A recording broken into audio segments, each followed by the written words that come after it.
Bienvenue dans la matrescence, vous écoutez l'épisode numéro 16 de la saison 2. Bonjour à tous, bonjour à toutes, bienvenue dans la matrescence.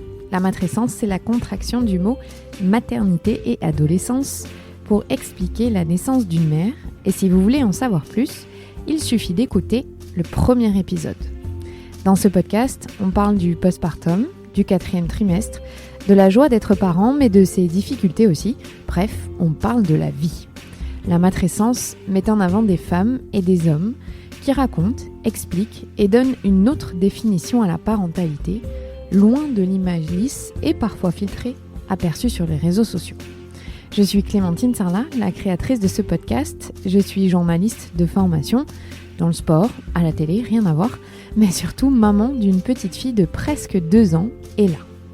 La matrescence transforme la vie des mères, des pères, mais surtout des familles dans leur ensemble, alors parlons-en. Ici, pas de tabou, je vous propose une conversation intime, remplie d'émotions et d'informations. Aujourd'hui, dans le chapitre 16, je suis très fière de recevoir la pédiatre Catherine Guéguin. Cette femme médecin a démocratisé un savoir encore inconnu il y a quelques années des parents, la neuroscience. À travers ses livres, ses conférences, ses apparitions télévisées, Catherine Guéguin explique le comportement de nos enfants à la lumière des neurosciences, révolutionnaires.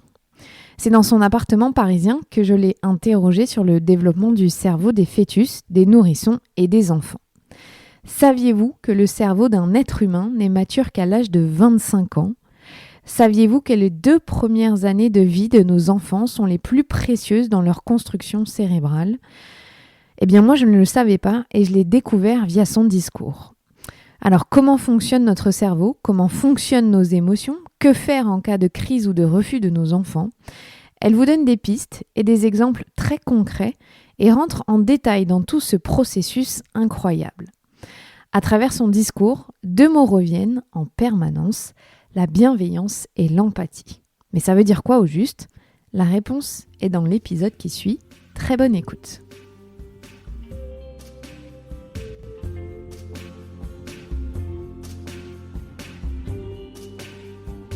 Bonjour, docteur Catherine Guéguin. Parce que Bonjour. On s'appelle docteur quand même.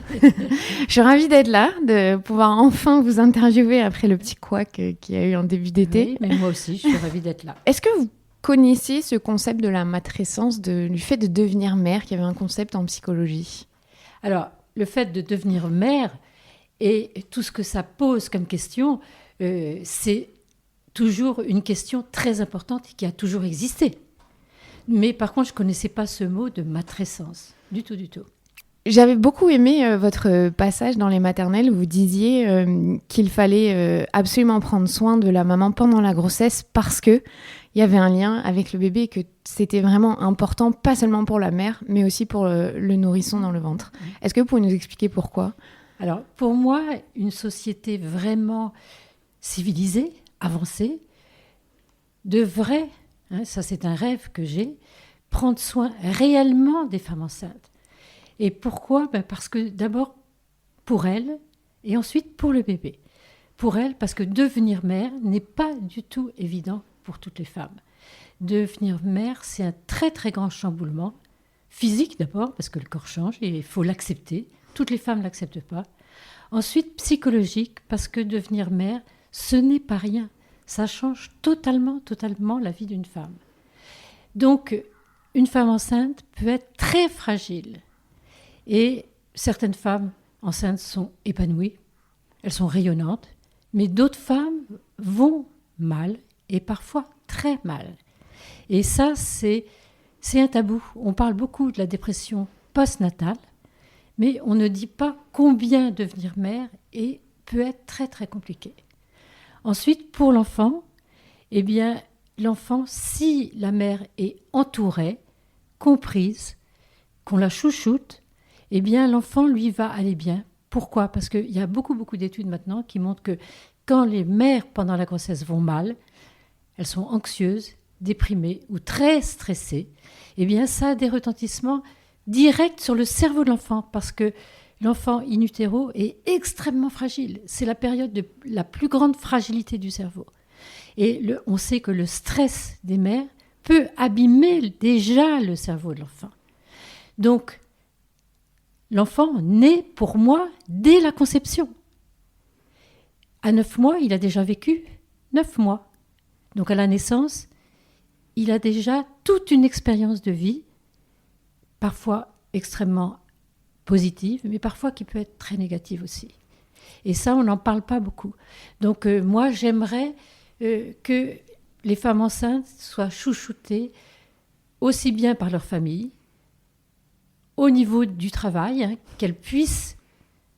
qu'on puisse aménager leur temps de travail, vous voyez. Et ensuite, qu'il puisse y avoir aussi des lois qui protègent les femmes enceintes. Et je serais évidemment pour les femmes qui ne vont pas bien, qu'elles puissent vraiment aménager leur temps de travail. Et qu'on puisse, celles qui sont stressées, qu'on puisse les aider réellement.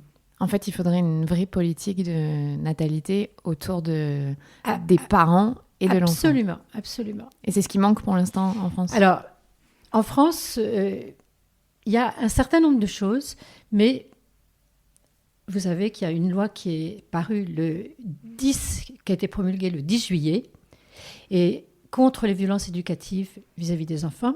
Et dans cette loi, il y a une autre partie dont on ne parle pas. Le gouvernement s'engage à former tous les professionnels de l'enfance pour qu'ils puissent accompagner les parents. Donc vous voyez, il y a des choses qui devraient se mettre en place. Ensuite, probablement vous le savez, j'ai initié un diplôme universitaire, voilà, pour les pédiatres, parce que dans la plupart des pays développés, les pédiatres ont une formation réelle pour accompagner les parents. En France, il y a 0 formation pour les pédiatres, alors que les pédiatres sont sollicités en permanence par les parents, pour des conseils éducatifs.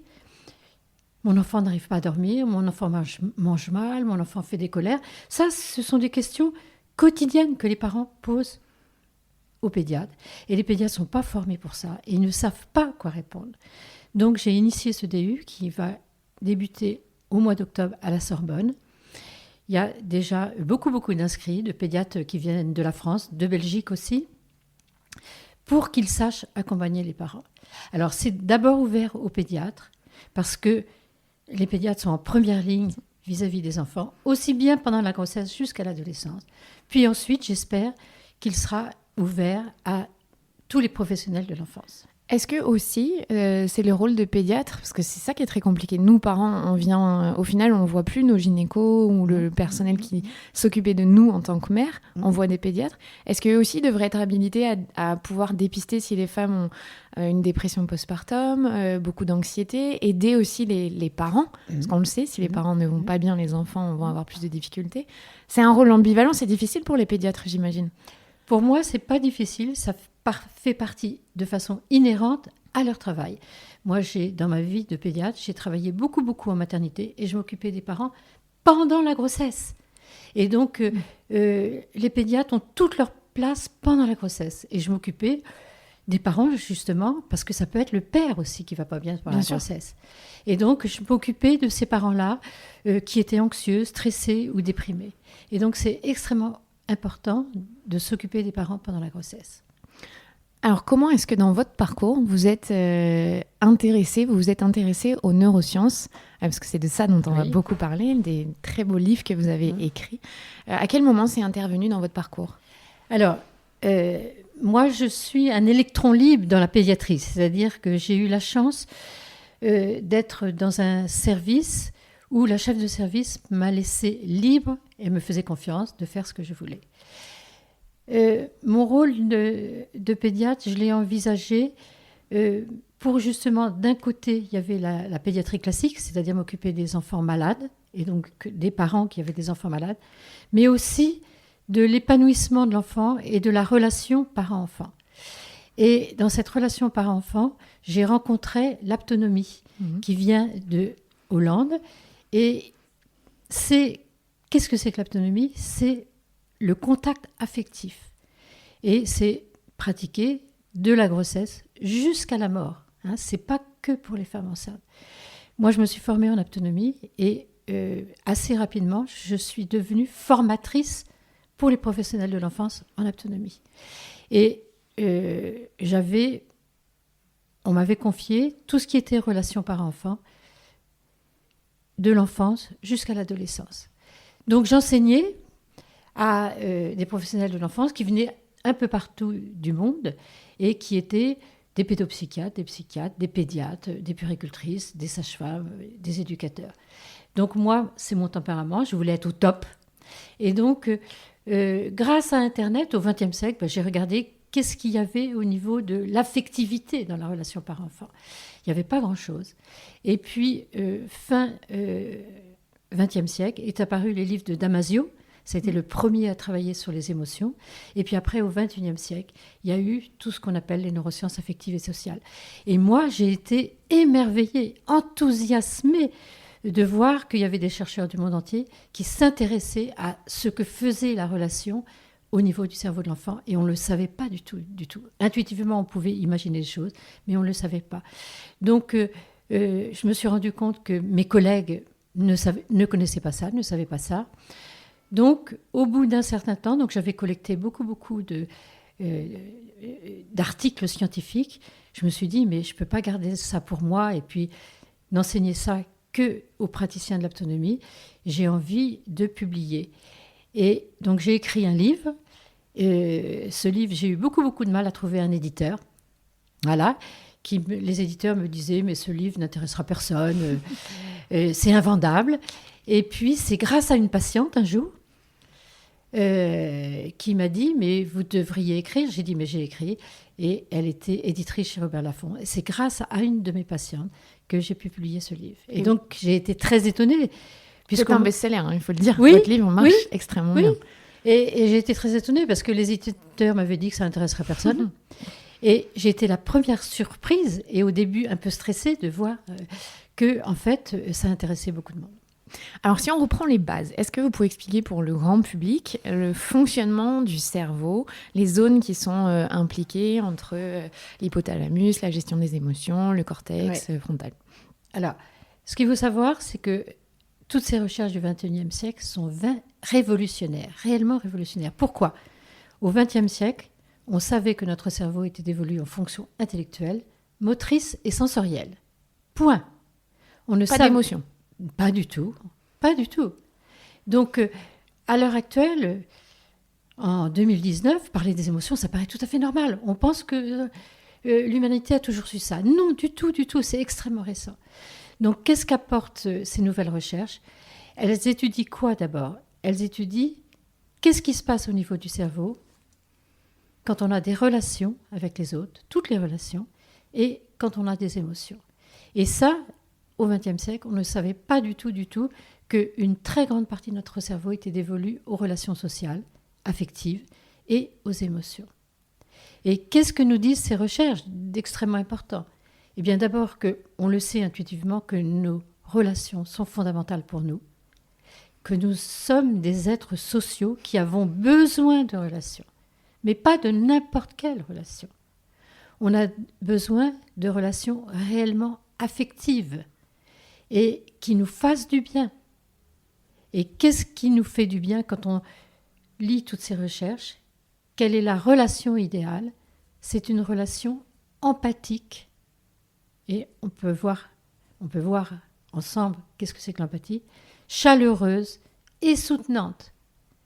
Et toutes ces recherches nous disent que, à l'heure actuelle, l'éducation dans le monde est une catastrophe parce qu'il y a une habitude prise aussi bien des parents que tous les acteurs éducatifs d'humilier les enfants verbalement et physiquement. Et on a la chance, au XXIe siècle, d'avoir des études qui nous montrent que c'est une catastrophe pour le développement du cerveau. Autant l'empathie, être empathique, chaleureux et soutenant, va favoriser le développement du cerveau de l'enfant, autant lui dire « t'es méchant, t'es pas gentil, c'est pas bien ce que tu fais » et de le punir, de le taper, parce que 80% des enfants dans le monde, ou même plus, sont humiliés verbalement et physiquement toute la journée, aussi bien dans leur famille qu'à l'école. Donc il y a énormément de travail à faire et de remise en question de la façon d'éduquer nos enfants. Ça ne veut pas du tout dire qu'il faut laisser tout faire aux enfants, pas du tout. Notre rôle de parent ou d'éducateur est de transmettre des valeurs, de poser un cadre, de savoir dire non à l'enfant, mais on le fait sans humilier, sans punir l'enfant. Donc vous voyez qu'il y a beaucoup, beaucoup de remises en cause pour soi, pour les adultes, mais je pense qu'on va y arriver. Parce que ce qu'il faut bien comprendre, c'est que en fait, l'enfant n'est pas capable de gérer son émotion. Alors, ce qu'on appelle un caprice pour la plupart des gens, c'est juste une tempête émotionnelle, comme ça que vous les appelez, et son cerveau, est-ce que ça, vous pouvez nous l'expliquer, pourquoi son cerveau n'est pas capable? Alors ça, toutes ces études-là changent totalement le regard qu'on a sur l'enfant. Et ça, pour moi-même, en tant que pédiatre, au XXIe siècle, j'ai dit aux parents, je vous ai dit beaucoup de bêtises au XXe siècle, parce qu'on ne savait pas tout ça. Donc c'est réellement révolutionnaire. C'est-à-dire qu'au XXe siècle, on disait que l'enfant était capricieux, tyrannique, insupportable, infernal. Eh bien, à l'heure actuelle, on sait que les caprices n'existent pas. Pourquoi ? Parce qu'il a un cerveau extrêmement immature et qu'il va falloir 25 ans pour que le cerveau réellement mature. 25 ans. 25 ans. Donc, quand on s'occupe d'enfants petits, eh bien, ce sont des enfants très, très immatures, très fragiles, très vulnérables. Et la partie du cerveau qui va permettre de contrôler les émotions, qui fait partie du cortex préfrontal, c'est toute la partie du cerveau qui est derrière le front et qui est la partie la plus importante que nous avons dans notre cerveau.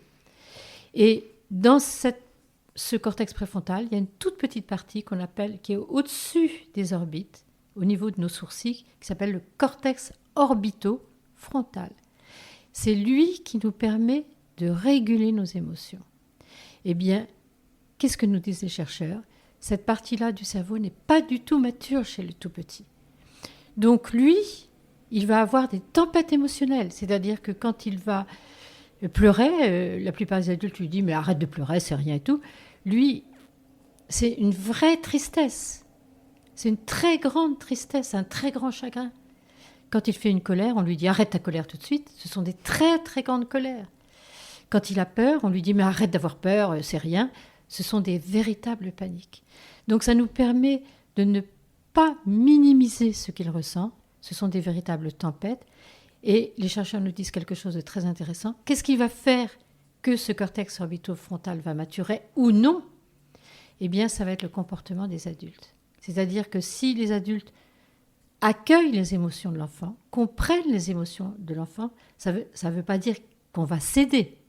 Parce que si un enfant se roule par terre parce qu'il veut une tablette de chocolat, c'est pas pour ça qu'on va céder. Mais on l'accompagne. On accueille ses émotions. On comprend pourquoi il a ses émotions et on va l'apaiser, ce qui est totalement contre-intuitif. Parce que jusqu'à présent, quand l'enfant faisait une grosse colère, généralement les parents... Eh bien, c'est très difficile, les colères pour les enfants. Les pleurs pour les parents, excusez-moi. Les pleurs pour les parents, c'est très compliqué. Et ça les déstabilise. Donc, accueillir ses pleurs, et au lieu de punir l'enfant, de le traiter n'importe comment, eh bien, on va au contraire l'apaiser et l'aider à exprimer ses émotions. Et ces trois façons de faire, c'est-à-dire comprendre ses émotions, l'apaiser, l'aider à exprimer ses émotions, vont faire maturer son cerveau. Mais c'est-à-dire vont faire maturer tout le cerveau. Et cette partie qui est si importante, qui est le cortex orbitofrontal. Alors ça veut dire qu'on a élevé une génération ou des générations entières d'adultes qui ont mal développé ce cortex ou pas du tout? Ou on est capable de le redévelopper? Ce cortex orbitofrontal, c'est la partie la plus précieuse de l'être humain. Pourquoi ? Elle nous permet, comme je vous ai dit, de contrôler ses émotions, mais elle nous permet aussi d'être empathique. Et l'empathique, c'est fondamental. Elle nous permet d'avoir un comportement éthique et moral. Donc vous imaginez que nos journaux sont pleins de gens qui n'ont aucun sens éthique et moral et qui nous permettent de faire des choix. Et beaucoup d'adultes ont beaucoup de mal à faire des choix. Donc vous voyez que beaucoup d'adultes ne savent pas gérer leurs émotions, ont du mal à être empathiques, n'ont pas de sens éthique et moral et ont du mal à faire des choix. Ensuite, vous voyez que les cabinets de psychologues, de psychiatres sont pleins. Et ça, bon, pour moi, ce n'est pas normal.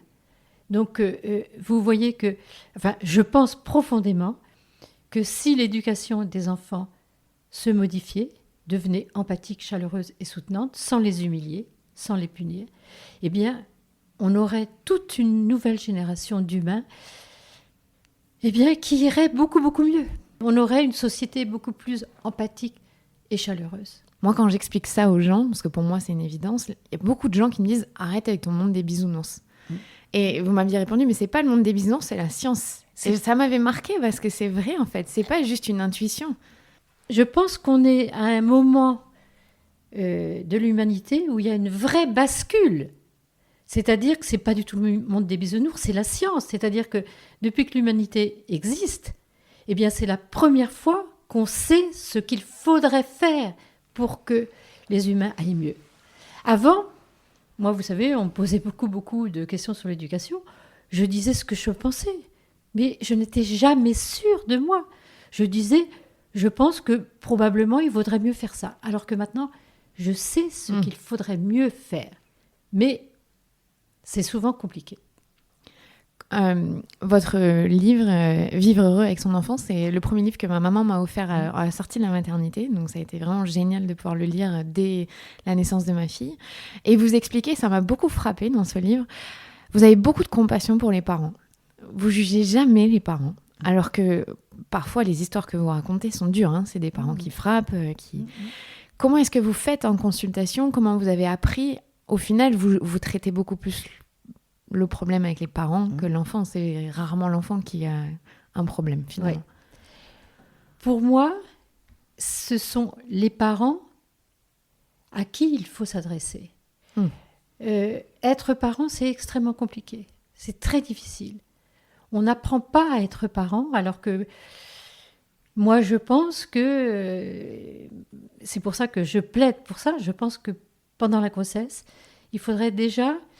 c'est ce que je faisais quand je travaillais en maternité, déjà avoir des groupes de parole avec des parents mélangés, des parents qui sont parents parce que c'est leur première grossesse, et puis des parents qui ont déjà eu 1, 2 ou 3 enfants, et puis les faire parler et déjà échanger, et avec un régulateur qui serait un pédiatre, parce qu'ils connaissent extrêmement bien les parents. Je pense que déjà pendant la grossesse, ça serait important. Par contre, ce qui est très difficile, c'est de se dire, il faudrait que ça soit ouvert et possible pour tous les parents. Parce qu'il y a des groupes de parole de parents qui existent en France, après la naissance aussi. Mais généralement, ce ne sont pas les parents en plus grande difficulté qui vont dans ces groupes-là. Donc, il va falloir réfléchir à comment faire pour pouvoir toucher ces parents qui sont en très, très grande difficulté. Mais j'aimerais qu'il y ait partout, ça commence déjà, partout en France, des endroits où on peut parler des difficultés avec ses enfants et de parler oui, c'est difficile d'être parent, c'est très compliqué. Surtout que maintenant, la plupart des femmes travaillent. Comment on concilie le travail avec le fait d'être parent? Moi, évidemment, je souhaiterais qu'il y ait un grand congé parental et qu'il soit moitié pour le père, moitié pour la mère, et qu'il soit réellement bien rémunéré. Et que ensuite les entreprises, alors il y a des entreprises qui s'engagent à ça, comprennent que quand on a des enfants en bas âge, eh bien, on ne met pas des réunions le soir. On permet aux parents de prendre au moins 8 jours pendant les vacances scolaires pour être avec leurs enfants. Pour moi, ça serait une société réellement humaine, parce que là, on fait comme si les parents n'avaient pas d'enfants. Je suis d'accord. Comme si c'était un non-événement. C'est incroyable. Voilà. Alors que pour moi, c'est aussi, ça serait aussi le témoin d'une société avancée qui comprenne que quand on a des jeunes enfants, il faudrait qu'on travaille un peu moins. Vous voyez ? Et c'est plutôt l'inverse hein, qu'on Et fait. c'est plutôt l'inverse. Les pays nordiques ont compris ça. Et donc, je ne vois pas pourquoi on n'y arriverait pas. Il y a de l'espoir, puisqu'il y a des modèles Oui, qui marchent. oui. Alors, moi, ça m'énerve beaucoup, beaucoup quand on me dit « Mais nous ne sommes pas les pays nordiques ». Et moi, je réponds « Mais pourquoi ?» Puisque les pays nordiques sont vraiment humains, ils comprennent les besoins humains. Et les besoins humains, c'est que les parents, oui, ils ont besoin de temps pour être avec leurs enfants. Eh bien, moi, je ne vois pas pourquoi nous, Français, on ne serait pas aussi humains que les Nordiques. Ce n'est pas une question de... on n'est pas comme les Nordiques, on est des humains comme les Nordiques. Dans votre cabinet, quand vous aviez beaucoup de consultations de parents, est-ce que vous avez réussi à cerner une tendance ? Est-ce que c'est parce que souvent les parents sont dépassés parce qu'ils sont extrêmement fatigués, parce qu'ils sont mal entourés, ou parce qu'ils ont eu une éducation très dure ? Qu'est-ce qui ressort le plus ? Alors, d'abord, je n'étais pas en cabinet, j'ai toujours travaillé à hôpital. l'hôpital. Donc, c'était des consultations à l'hôpital. Toutes ces raisons-là, elles sont là vis-à-vis des parents. Le plus important, c'est que les parents, à l'heure actuelle, avec justement les réseaux sociaux, ils sont complètement perdus. Parce que sur les réseaux sociaux, il y a tout et n'importe quoi. Et donc, ils ne savent pas que croire et qui croire. Donc ça, c'est extrêmement compliqué. Ensuite, là, je vous ai parlé du travail des parents. Les femmes travaillent, et moi, je trouve ça très bien. Moi, j'ai travaillé toute ma vie, mais je pense, et je le redis, et ça peut choquer beaucoup, beaucoup de monde, je pense que quand les parents, et je parle des deux parents, je ne parle pas du tout que la mère, quand les deux parents ont des jeunes enfants, il faudrait qu'ils puissent aménager leur temps de travail. Donc, il y a aussi le travail des parents. Et notre société est très stressante, justement, parce qu'on demande beaucoup, beaucoup aux parents, on leur demande au travail d'être très performants. Et puis aussi, il y a les écrans. On sait que les parents passent beaucoup de temps sur les écrans, même quand ils sont à la maison. Et ça, c'est du temps en moins pour les enfants. Donc, vous voyez qu'il y a beaucoup, beaucoup de raisons qui font que les parents, très souvent à l'heure actuelle, ne savent pas comment faire avec leurs enfants et sont perdus et font parfois n'importe quoi. J'ai une petite fille qui a 2 ans et qui est donc dans ce qu'on appelle la période des terrible two. Et pourtant, moi, je suis très ouverte à tout ça, j'ai conscience. Et c'est vrai que même moi, parfois, quand je suis très fatiguée, mais de gérer ces tempêtes émotionnelles à elle, c'est très dur. Pourquoi est-ce que c'est dur pour les adultes, les pleurs des bébés et les cris et leurs émotions qui sont très fortes ? Pourquoi nous, on a du mal à gérer ça ? Les pleurs des enfants sont le première cause de maltraitance. Donc, vous voyez que ce n'est pas un petit problème. Ah oui, donc de la part des parents. De la part des parents. Il y a énormément d'enfants maltraités en France. Il y a des combats vis-à-vis des chiffres réels. On parle à l'heure actuelle beaucoup des morts de femmes. Mais les morts d'enfants sont encore un immense tabou en France. Il y a énormément d'enfants qui meurent sous les coups de leurs parents. Énormément. Et ils meurent surtout la première année de vie. Et ensuite, la deuxième année de vie. Et la première cause de mort, ce sont les pleurs. Et les pleurs, pourquoi ? Eh bien parce que... Alors, un enfant qui pleure dans la journée, c'est déjà très difficile pour les parents parce que ça les déstabilise. Parce que très souvent, les parents, ça les stresse, ça les énerve. Et dans ce cas-là, ils se fâchent et l'enfant va pleurer encore plus. Et le parent voudrait qu'il s'arrête, mais il n'y a pas de bouton pour arrêter les pleurs. Et ensuite, les pleurs la nuit, quand on est fatigué parce qu'on a beaucoup travaillé dans la journée et que l'enfant va pleurer la nuit, il y a un cercle vicieux qui fait qu'au bout d'un certain temps, les parents sont de plus en plus fatigués et les pleurs la nuit, pour les parents, ça devient insupportable. Et dans ce cas-là, ils disjonctent. Moi, je n'en veux pas aux parents de disjoncter. Je me suis occupée beaucoup de parents qui maltraitaient leurs enfants. Par contre, je pense qu'il y a un déficit d'accompagnement de ces parents quand ils sont complètement stressés par les pleurs des enfants. Donc, c'est à nous, professionnels de santé, et c'est à toute la société d'avoir beaucoup de compassion, de sollicitude pour les parents qui ont des petits-enfants. Parce que être avec des petits-enfants jusqu'à 4-5 ans, c'est extrêmement compliqué et ça demande énormément de temps, d'amour et de patience. Il faut des tonnes et tonnes de patience. Donc il faut pouvoir faire en sorte que ces parents puissent parler de leurs difficultés, puissent confier leurs parents, leurs enfants, quand ils n'en peuvent plus, à des personnes de confiance et qui aiment les enfants. Il faudrait qu'il y ait des sas de décompression. On en revient encore une fois à une politique de natalité où il faut entourer les parents, où il faut ce village dont on parle pour élever un enfant. Pour moi, il y a des décisions politiques à prendre, c'est-à-dire, par exemple, faire en sorte que les pédiatres puissent avoir des consultations longues, bien rémunérées, pour accompagner les parents. Oui, pas 15 minutes. Voilà. Et donc, des consultations pour des pédiatres qui sont formés à ça. Ça serait très, très important.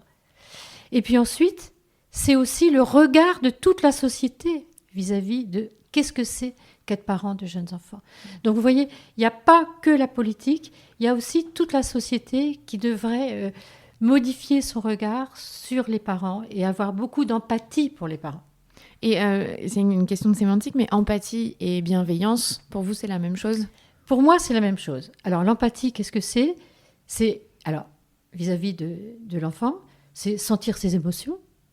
Ensuite, comprendre pourquoi, par exemple, il est en colère ou pourquoi il est triste. Et ensuite, il y a la sollicitude empathique qui va nous amener, nous inciter à prendre soin du bien-être d'autrui. Donc l'empathie, c'est le travail sur les émotions. Donc c'est extrêmement important. Il faut d'abord que le parent soit connecté à ses propres émotions. Accueille ses propres émotions sans jugement négatif. Les émotions, ce n'est ni bien ni mal. Les émotions, c'est une réaction biologique à un événement. Donc il y a des émotions agréables et désagréables. Mais ce n'est pas mal, quand on est parent, d'être en colère, d'être triste, d'être anxieux, d'être déprimé. C'est quelque chose qui nous arrive. Et par contre, il va falloir comprendre pourquoi on est stressé, pourquoi on est déprimé, pourquoi on est anxieux, pourquoi on est triste. Et puis, essayer d'y remédier. Donc, il faut d'abord que le parent fasse un travail sur ses propres émotions. J'ai beaucoup aimé tout à l'heure, vous disiez, le caprice n'existe pas. Non.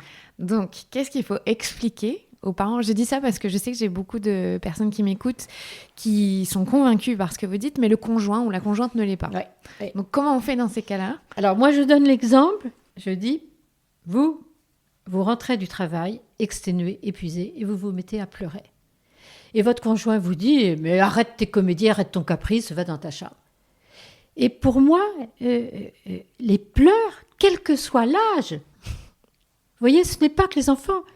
Les pleurs doivent être entendus par l'entourage ou par les professionnels.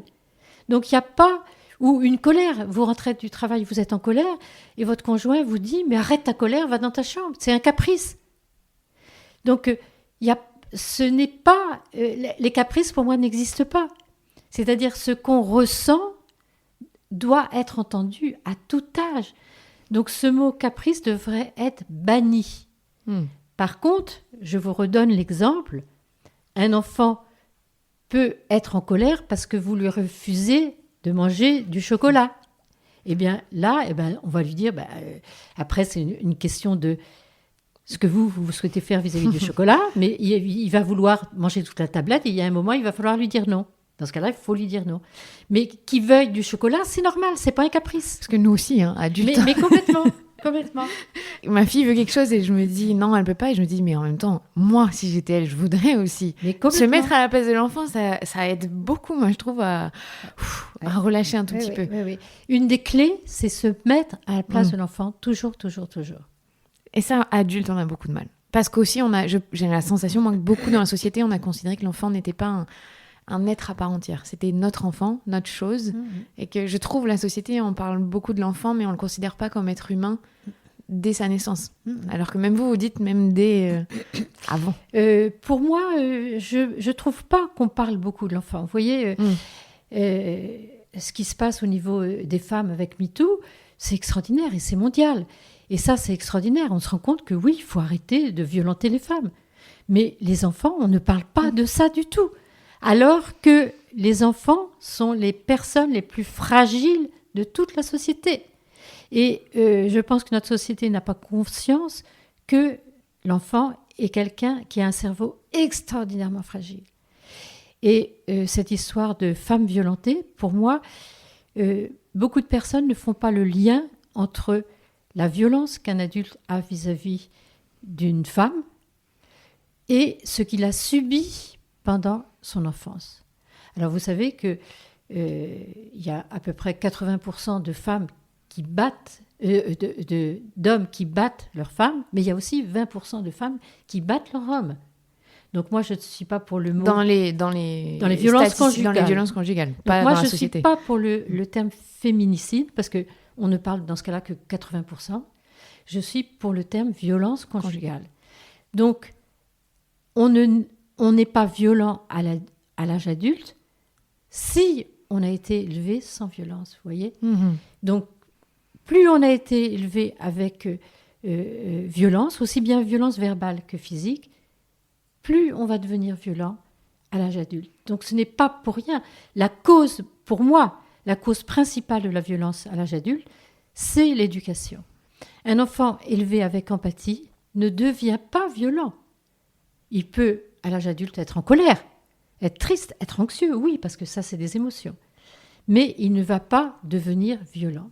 Alors en revanche, est-ce que vous pouvez nous dire si un enfant qui a été élevé dans un contexte de violence sera capable, adulte, de ne pas l'être et de modifier tout son cortex et d'avoir cette capacité de résilience et donc de ne pas suivre le chemin de ses parents? Bien sûr, et heureusement. Pourquoi ? Parce que notre cerveau se modifie tous les jours. Il est malléable. Si un enfant a été élevé avec violence et que dans sa vie, mettons à l'école et ensuite à l'âge adulte, ne rencontre que des gens violents avec lui, il ne peut pas résilier. Et soit la violence, qu'est-ce que ça entraîne ? Soit ça entraîne chez l'enfant, l'adolescent et à l'âge adulte de la violence, soit au contraire de la dépression, soit au contraire de l'anxiété. C'est-à-dire que quand on a été élevé avec violence, on ne devient pas toujours violent, on peut devenir très déprimé ou très anxieux et développer beaucoup de troubles, même psychiatriques.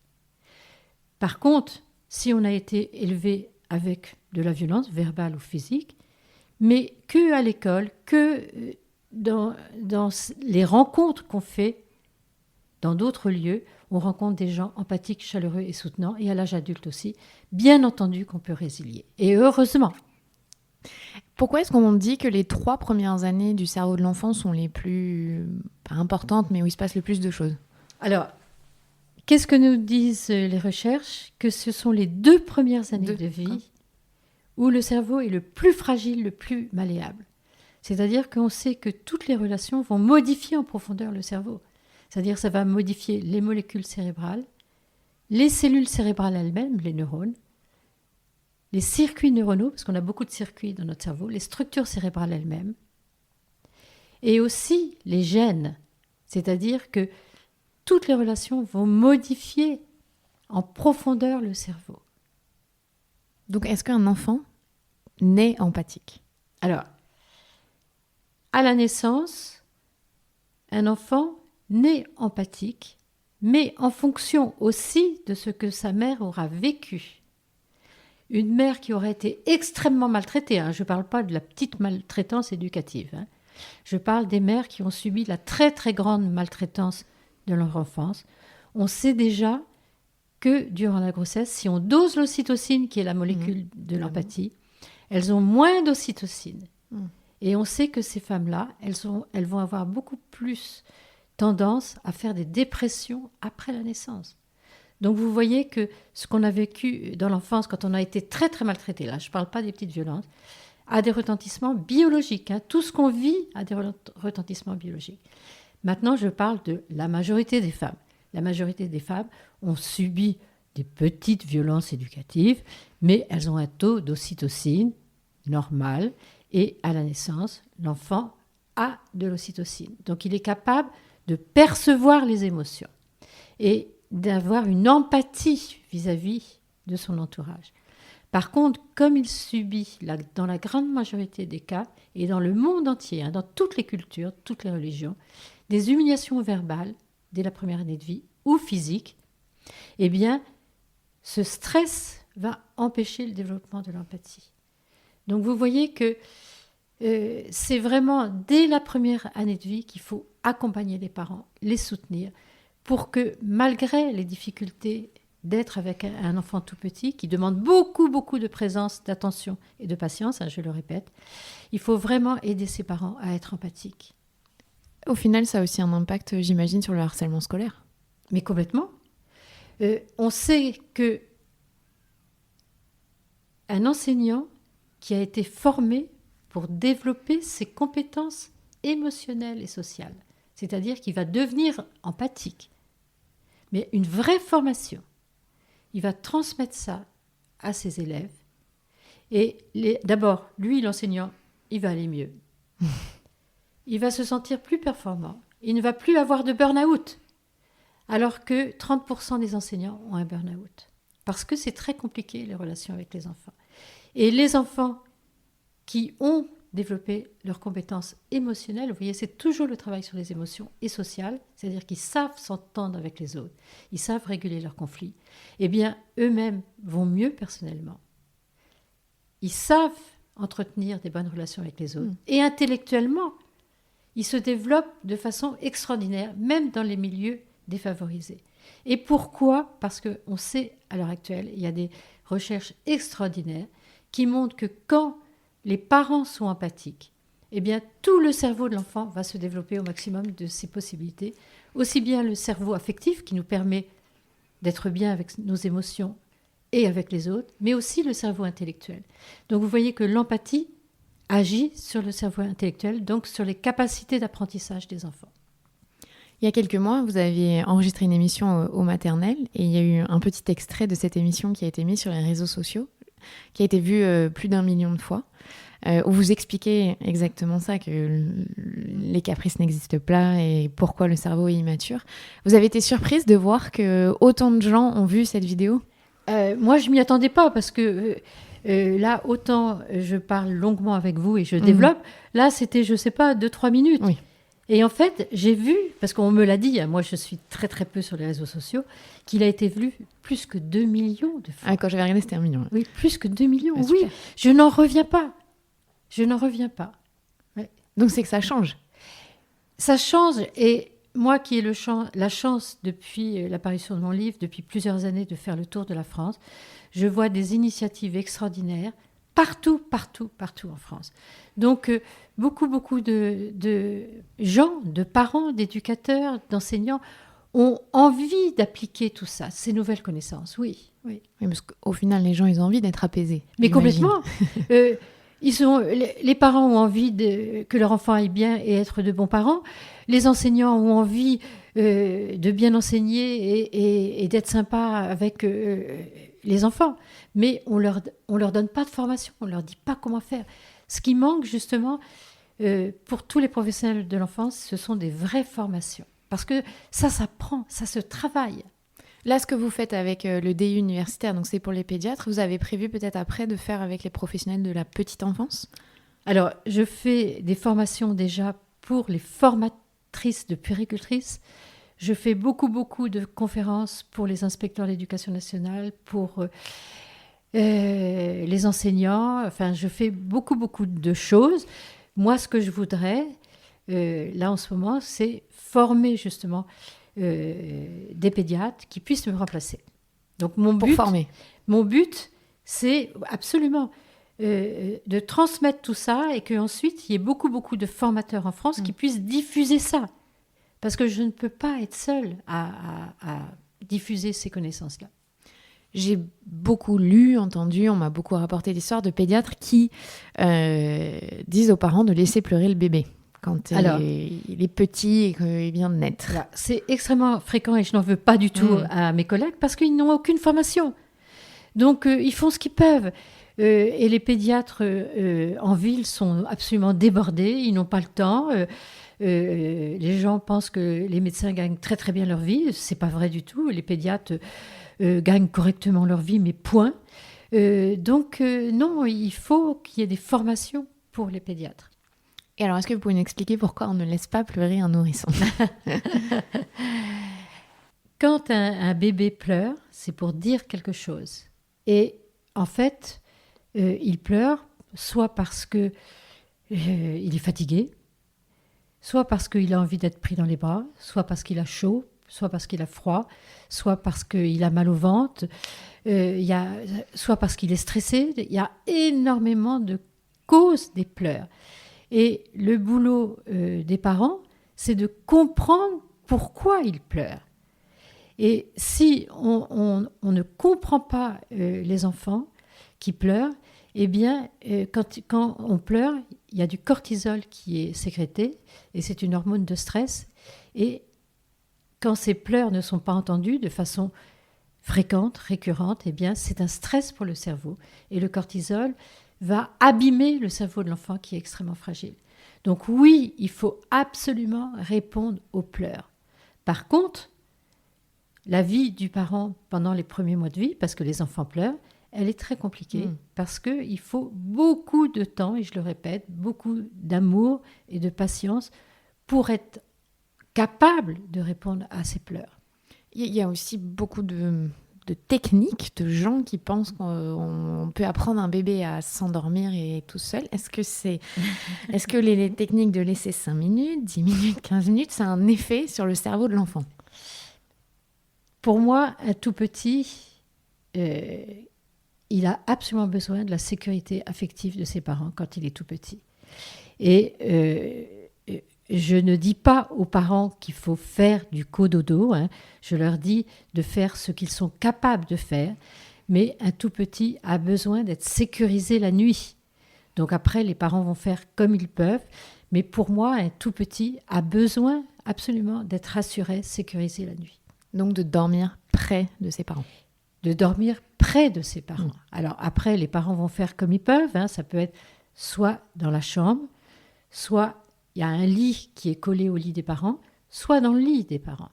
C'est à eux de voir qu'est-ce qu'ils souhaitent, parce que parfois la mère a envie de faire ça, mais le conjoint n'a pas envie. Donc après, c'est une décision de couple. Mais le tout petit a besoin d'être rassuré, sécurisé durant son sommeil. Et ces peurs la nuit, ce besoin de sécurité la nuit, peut durer jusqu'à 3-4 ans. Et très souvent, il ne faut pas avoir de crainte vis-à-vis de ça. Généralement, quand un enfant a été bien rassuré et bien sécurisé dans la petite enfance, à partir de 3-4 ans, il n'a plus besoin de ça. Donc, il ne faut pas se dire, si je fais ça, ça y est, il va rester dans mon lit ou dans ma chambre toute la vie. Non, pas du tout. Ouais, on n'a jamais vu d'adulte rester dormir dans le lit de ses parents. Enfin, je crois pas. Non. Donc, je suis pour absolument répondre aux pleurs des enfants. On en a un tout petit peu parlé tout à l'heure, mais pourquoi est-ce que nous, adultes, et j'ai quand même cette sensation un peu plus chez les hommes, je pensais la société, on a du mal à gérer nos émotions et en parler. Pourquoi c'est si tabou d'avoir, en tant qu'adulte, aujourd'hui avec les enfants, on commence un peu plus à les nommer, mais nous, on devrait être des robots qui ne ressentent rien et faire semblant que tout glisse sur nous. Alors, comme je vous ai dit tout à l'heure, parler des émotions, ce travail sur les émotions est très récent. D'accord. Donc, les adultes, qui sont nés fin au siècle dernier, 20e siècle, voilà, n'ont pas eu ce travail sur les émotions. Et on leur a dit, arrête de pleurer, arrête de faire des comédies, arrête de faire des caprices. Donc, on n'a pas entendu du tout et pris en compte leurs émotions. D'autant plus qu'ils sont des hommes. Aux hommes, quand ils pleurent, on leur dit, mais un homme, ça pleure pas. Il faut être fort.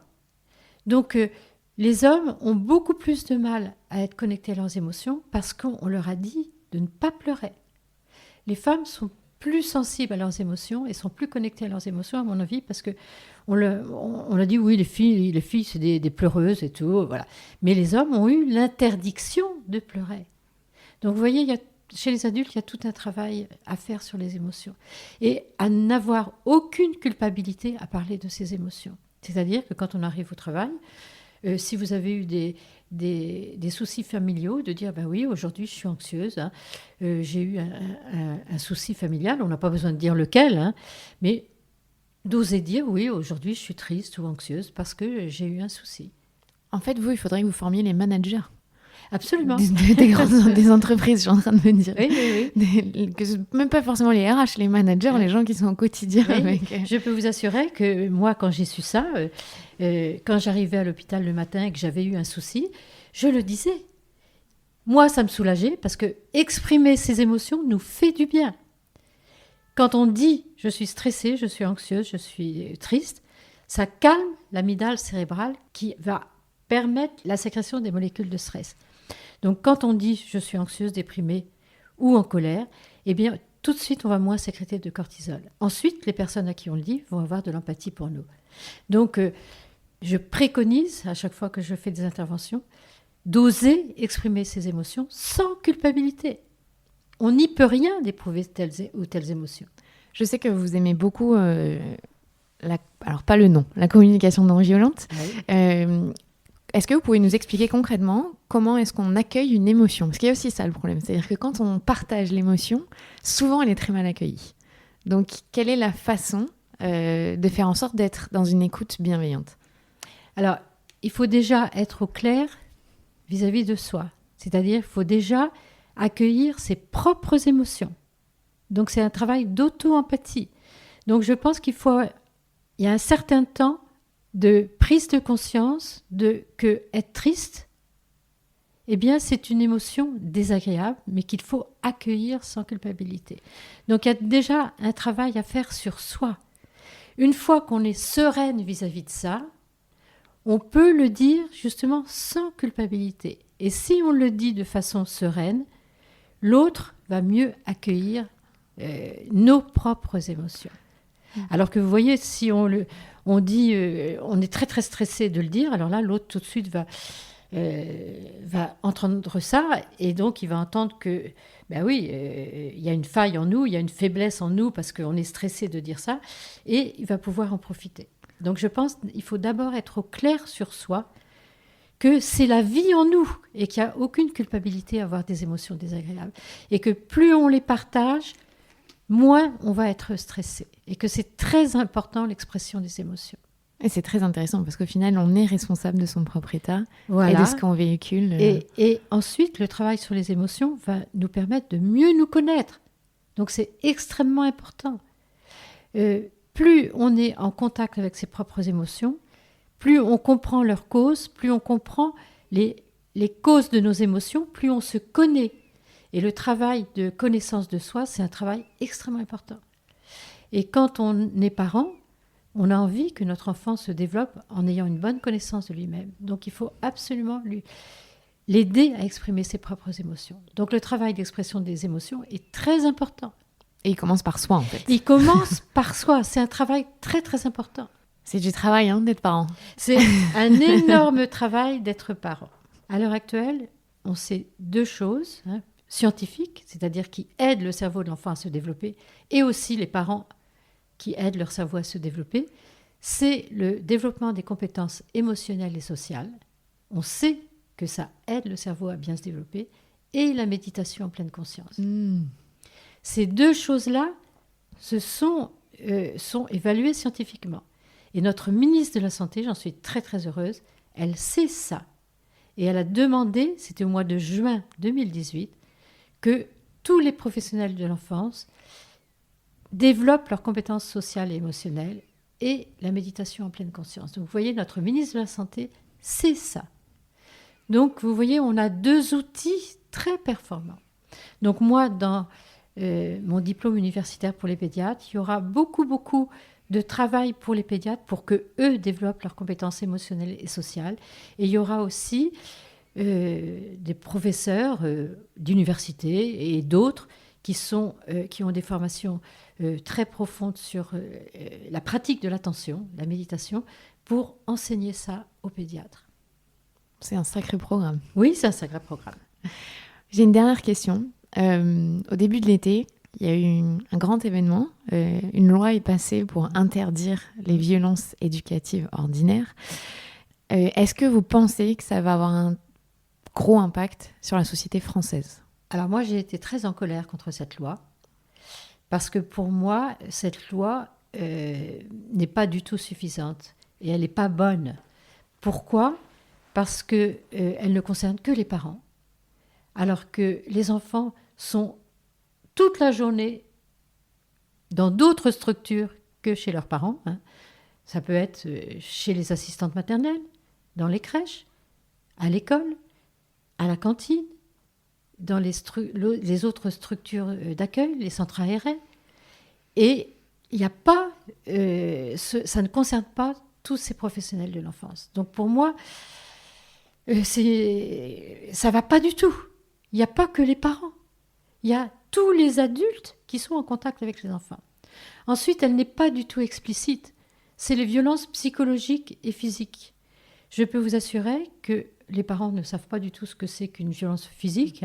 Ils pensent que tirer les cheveux ou les oreilles d'un enfant, ce n'est pas une violence physique. Alors que si, les magistrats ne savent pas du tout ce que c'est qu'une violence éducative. Ils n'ont pas de formation là-dessus. Ensuite, les violences psychologiques, ce n'est pas explicite. Il faudrait dire qu'est-ce que c'est. Ce sont toutes les paroles humiliantes et qui dévalorisent l'enfant, et c'est toutes les punitions. Il y a des études scientifiques de Harvard, donc ce n'est pas du tout n'importe quel chercheur, qui ont montré que humilier un enfant verbalement va abîmer telle ou telle partie du cerveau. Donc il aurait fallu dire que ce sont les humiliations. Violence psychologique, ça ne veut absolument rien dire pour les parents. Au contraire, ils pensent que c'est de l'éducation de dire à son enfant c'est pas bien ce que tu fais, t'es nul. Ils pensent que c'est comme ça que l'enfant va bien se comporter. Donc moi, je n'en veux pas du tout aux parents d'avoir ce comportement-là avec leurs enfants. Par contre, je pense qu'il faut les aider à comprendre. Et cette loi-là ne les aide pas du tout à comprendre. Donc c'était pas un vrai premier pas en fait. Pour moi, c'est une toute petite loi et je ne comprends pas. C'est-à-dire que il faut beaucoup de courage de la part de nos hommes et femmes politiques pour faire des lois, mais ils sont là pour ça. Et notre société évoluera si nos hommes et femmes politiques ont du courage. Ça sera long. Et moi, j'ai été auditionnée aussi bien à l'Assemblée nationale et au Sénat, et j'ai dit tout ça. Je n'ai pas été du tout entendue. Donc, je pense que c'est une occasion ratée de faire vraiment une vraie campagne pour informer tous les professionnels de l'enfance et tous les parents. Donc, j'ai été très, très en colère, mais réellement. Il y a du travail, mais il y a aussi beaucoup de gens, comme vous le dites, sur le terrain qui veulent changer les choses et qui ont de l'influence. Il y a énormément de parents et de professionnels de l'enfance qui sont en train d'évoluer et de changer. Merci beaucoup. Avec grand plaisir. C'était vraiment très intéressant. On a appris beaucoup de choses. J'espère que les gens qui écoutent aussi et qu'ils vont le partager, le diffuser pour que ça touche plein de gens. Parce que c'est important. Merci à vous. Merci beaucoup, docteur. Merci à vous d'avoir écouté ce 16e épisode. Si vous avez apprécié, si vous découvrez, vous pouvez remonter en arrière et écouter plein de choses intéressantes, notamment sur la parentalité à deux mamans, comment on fait pour être maman quand on a perdu sa maman, la langue des signes, on a parlé de charge mentale. Bref, on a balayé un large éventail de sujets. Si vous aimez ce podcast, vous pouvez toujours le partager autour de vous et notamment celui-ci, je pense qu'il est très important d'en parler autour de vous. Vous pouvez aussi mettre 5 étoiles sur la plateforme sur laquelle vous écoutez et principalement iTunes puisque c'est eux qui font remonter le podcast et font en sorte que le plus de monde possible soit touché. Merci encore d'écouter. À la semaine prochaine. Et petite précision, je vous ai mis en barre d'infos, donc dans le descriptif de l'épisode sur la plateforme sur laquelle vous écoutez, toutes les informations pour découvrir le travail de Catherine Guéguin. Et si vous ne découvrez pas, mais vous avez envie d'aller plus loin, il y a son TEDx, il y a sa bibliographie, donc les livres qu'elle a écrits pour une enfance heureuse, vivre heureux avec son enfant et heureux d'apprendre à l'école. Il y a les informations sur son DU universitaire, si jamais vous êtes pédiatre et que ça vous intéresse. Qu'est-ce que vous pouvez lire aussi ? Vous pouvez aussi lire et regarder plutôt la vidéo sur les maternelles et sachez qu'elle part en conférence dans toute la France l'année prochaine. Elle sera notamment à Bordeaux, j'en parle puisque j'y habite, en février 2020. Donc n'hésitez pas à aller regarder sur internet pour trouver toutes les conférences de Catherine Guéguin. Au revoir.